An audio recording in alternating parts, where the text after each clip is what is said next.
soo dhawow jumco wanaagsan maanta waxaan rabaa inaan la hadlo Soomaalida qaar oo BINska soo gatay kadibna ku faanay hay iblow BINs soo gatay hiblaayo BINs soo gatay 2000 soo bixisay 1500 ka soo bixisay 2500 ka soo bixisay warankaaga wada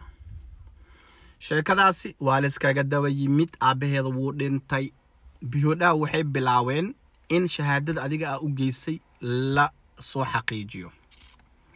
shahaadadaada waxay leedahay serial number hoos waxa kugu qoran serial number ku qoran numberkaas hadii la geliyo online ka wuxuu sheegaa shahaadada inay sax tahay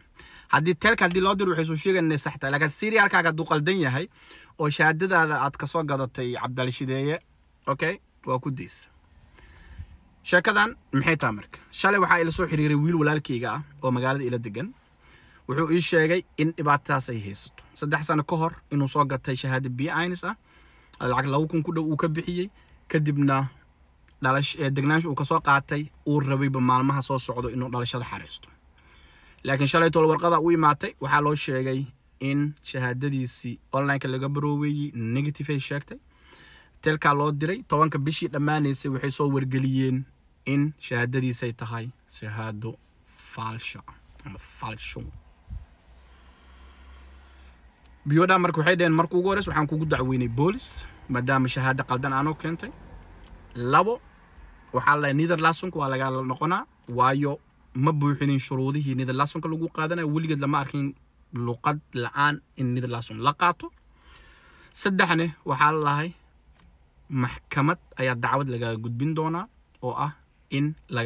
lagaaga soo celiyo Netherlands kaasi marka ka hor waxa la yiri waxa haysataa fursad 2 isbuuc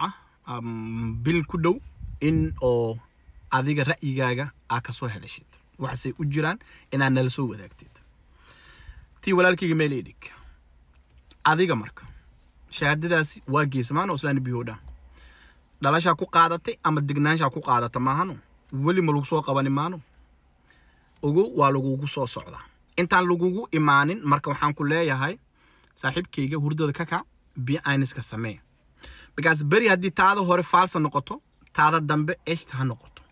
okay saa ku badbaadid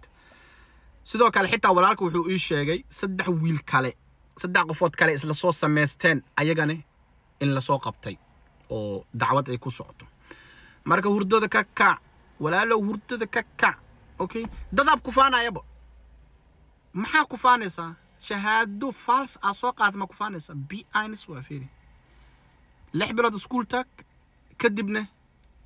iskuulku waxa weydiisay inay imtixaan ku bokiman DTZ خلاص DTZ ka waa ka fudud yahay telka BINska علشان isla telka iskale laakiin telka caadiga oo BINska uu adag yahay uu ka fudud yahay kan kale markaas dalbanaysa kadib saas kuugu dhamaatay markuu hurdada ka kac bale kuugu dhacday